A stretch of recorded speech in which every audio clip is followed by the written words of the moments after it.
Hey race fans, it's race day top 5 with me, Frank 5. Fireworks at Daytona. What else can you say about Daytona? It's just one word, and it's legendary, and it's full with excitement, action, and fireworks. And this past Saturday night, we had it all. Fireworks, action, but one other special thing. A first-time winner, which is very, very special when it comes to Daytona. And a famous broadcaster calls him, I believe it's called that Jones kid. I think that's where he was going with. Number one, Eric Jones, who has been through so much in his career, our 2015 NASCAR Truck Series champion, and probably was going to be the Xfinity champion in 2016 if it wasn't for someone staying out on old tires on a restart and cost them a chance to win, is one of our bright stars of NASCAR and a future champion. And to be a future champion, you got to win. And this past Saturday night, he captured the Coke Zero Sugar 400 at Daytona and solidifying his spot in the playoffs, something he couldn't do a year ago as he got it over Martin Truex Jr., Casey Kane, AJ Allmendinger, and Chris Buescher. This Jones kid has been through so much in his career, obviously, to get to this point in racing, and he couldn't have done it without the help of his father, who sold his Corvette to help Eric Jones get into racing. And that is, a father helping a son wanting to make his dreams come true is very, very touching, and it's very happy to hear that. Unfortunately, 2 years ago, Jones lost the man that helped him get to where he is now, as he died due to cancer in spring of 2016, leading up to summer, and it hurt the kid so much. I felt bad for the kid. But he's been able to come through that. He got himself a cup deal, did a one-year deal last year with Furniture Row, kept into the 20 car this year to replace legendary Matt Kenseth.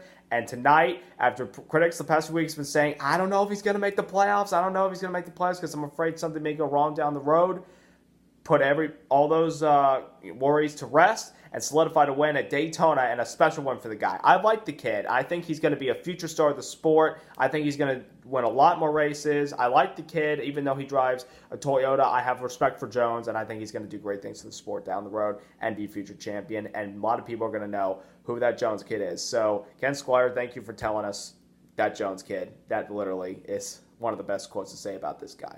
Number 2, Martin Truex Jr., once again also close to Daytona Victory Circle. Obviously, 2 years ago, that frantic finish with Denny Hamlin, that was the closest 500 finish ever. Man, Truex had a really fast car. I mean, midpoint of the race, he lost the draft, responded by 5 seconds.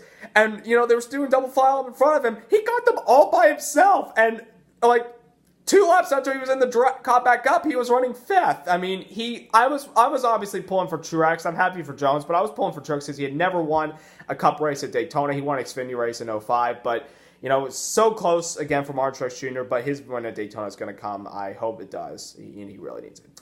Number 3, Ricky Stenhouse Jr. dominated Stage 1 and Stage 2, but unfortunately did not solidify the chance to defend his win from a year ago by getting involved in a couple of wrecks with Kyle Larson and, blowing a tire towards the end and finishing multiple laps down. But I'm not done with you, Stenhouse.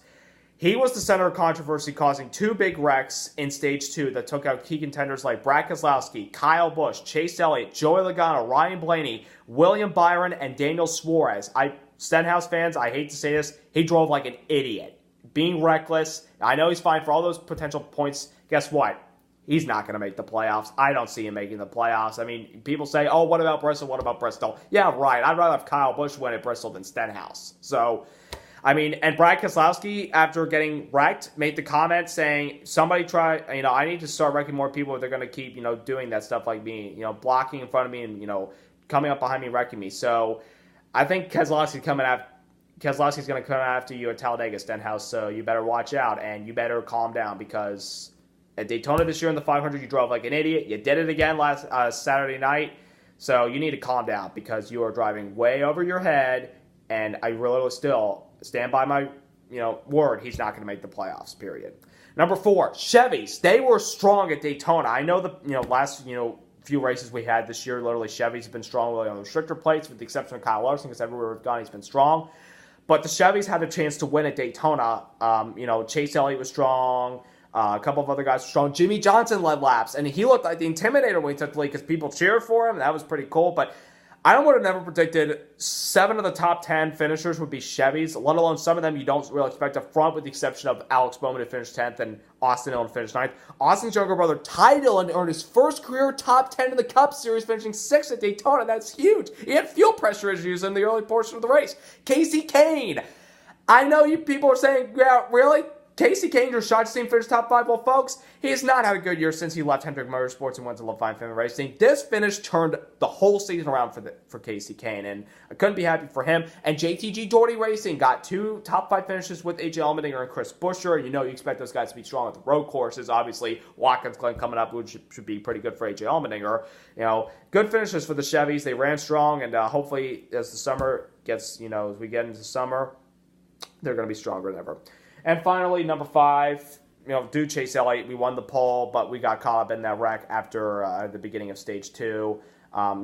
Still 37 points above the cut line. We just got to go to Kentucky, and we got to do what we do. Got to get points, and hopefully we can get a win before the playoffs, because we are on the fringes of not being in, but I think he can make it as long as we stay consistent, as long as we keep it smart, and other guys keep it smart around us and not drive over their heads. So coming up, it's the Bluegrass State, Kentucky. And that track, even though I know it's been repaved, it still could be a hazard for guys, having problems with handling issues. Turn 3 in particular, that's the danger zone as far as when you go to Kentucky. So will Martin Truex Jr. dominate again like he did a year ago? Or will Kevin Harvick's Mountain Hep program catch up? Or can Kyle Larson conquer? Or can Chase Elliott? Or can Brad Keselowski? Or even Ryan Blaney? Eric Almirola? Denny Hamlin? And even Jimmy Johnson? He still hasn't won yet. Anything is possible. We're going to find out in the Bluegrass State. So don't forget to subscribe. Don't forget to like. Congrats to that Jones kid. I hope you had a wonderful 4th of July. I'll see you next week.